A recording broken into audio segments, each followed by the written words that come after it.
The Newsday continues here on One News Now. I'm Charles Lejano. The Provincial Disaster and Risk Reduction Management Office of Sorsogon reports that over 40 families have been evacuated following the steam-driven eruption in the Bulusan volcano. To give us the latest updates, we now have Jenny Dongon reporting live from Juban in Sorsogon. Good morning, Jenny. What do you have for us? Charles, the town of Juban was affected by the ashfall caused by steam-driven eruption in Mount Bulusan. Residents here in Juban experienced at least 1 kilometer of steam-rich gray plume. Residents continue to evacuate this morning as the FIVOX advised that more steam-driven explosions are possible in the coming hours or days. There also remains to be a foul smell from ashes spewed by the volcano. Among those evacuated are children, the elderly, and those suffering from respiratory illnesses like asthma.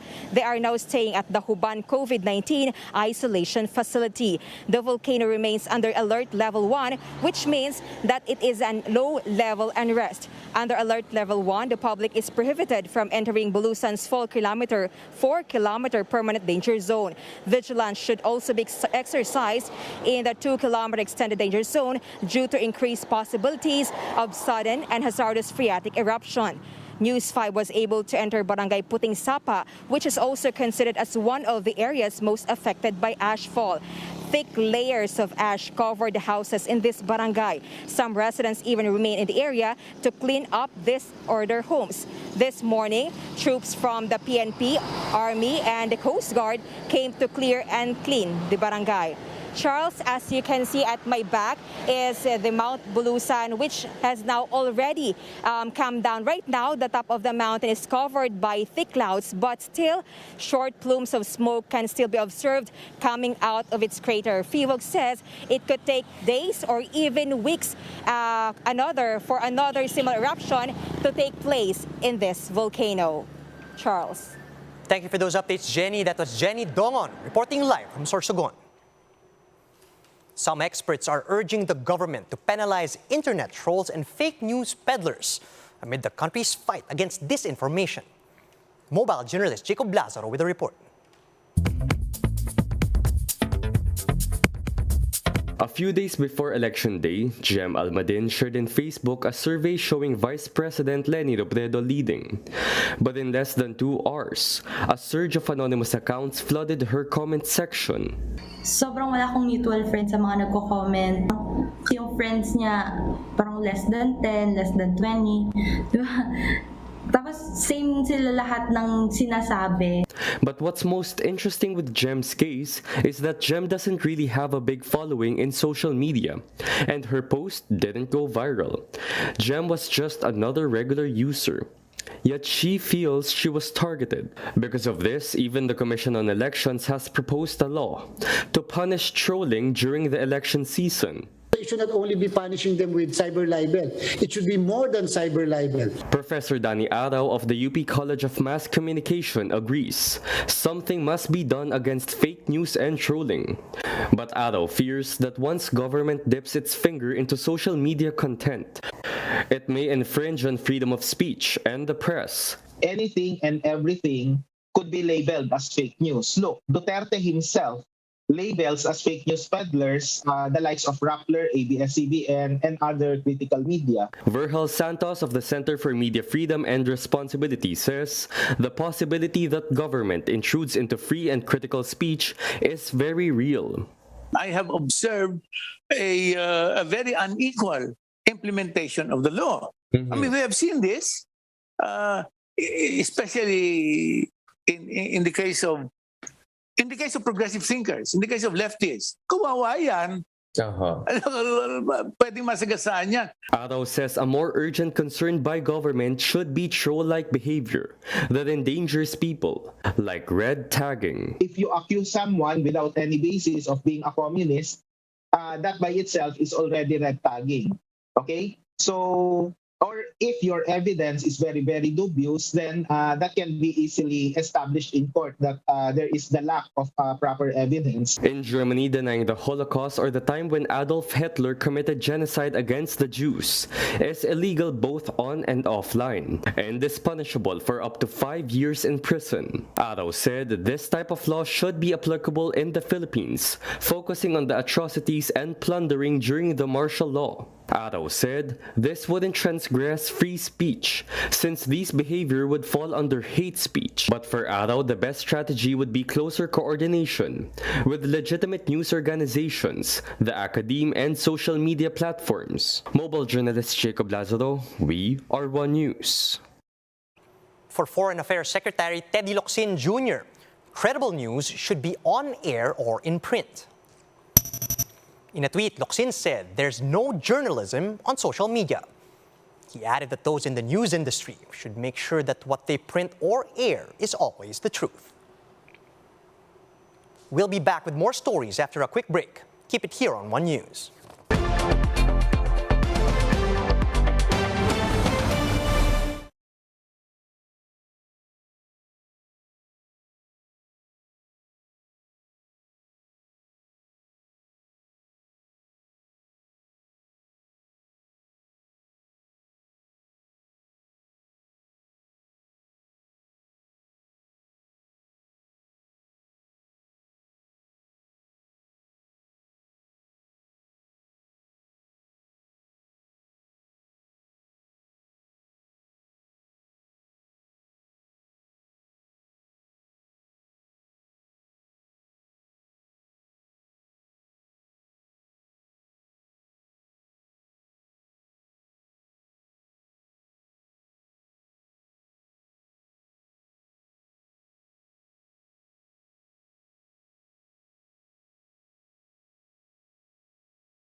You're still watching One News Now. I'm Charles Lejano.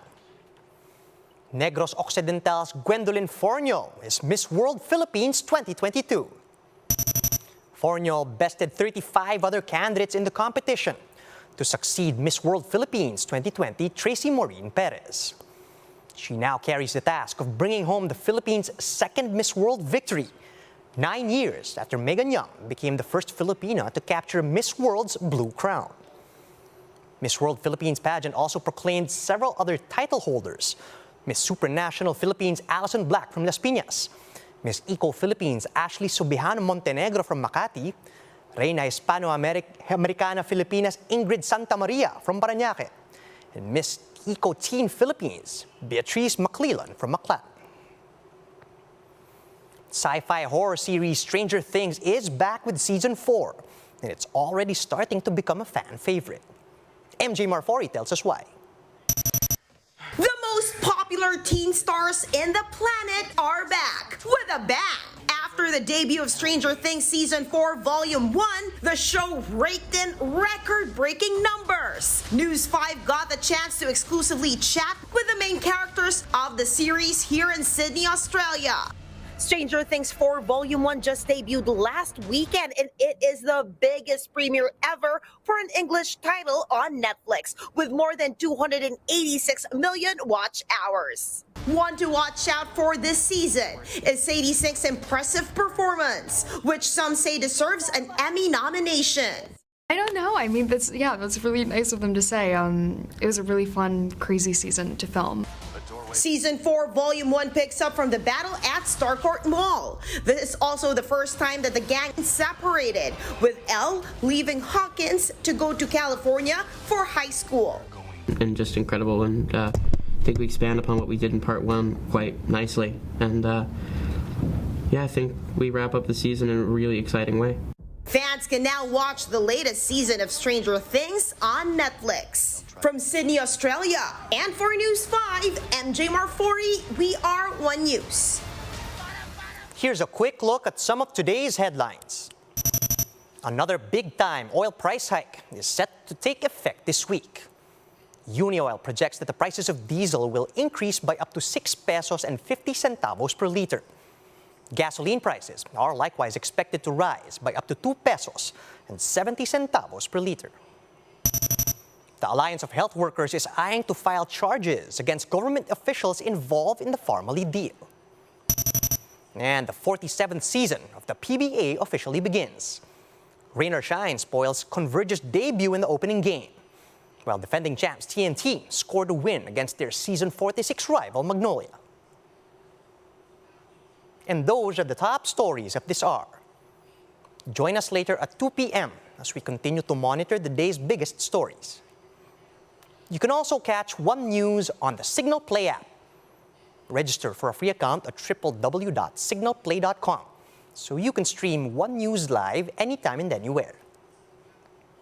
I'm Charles Lejano. Mask on, wash hands, and stay safe, Philippines. We are One News.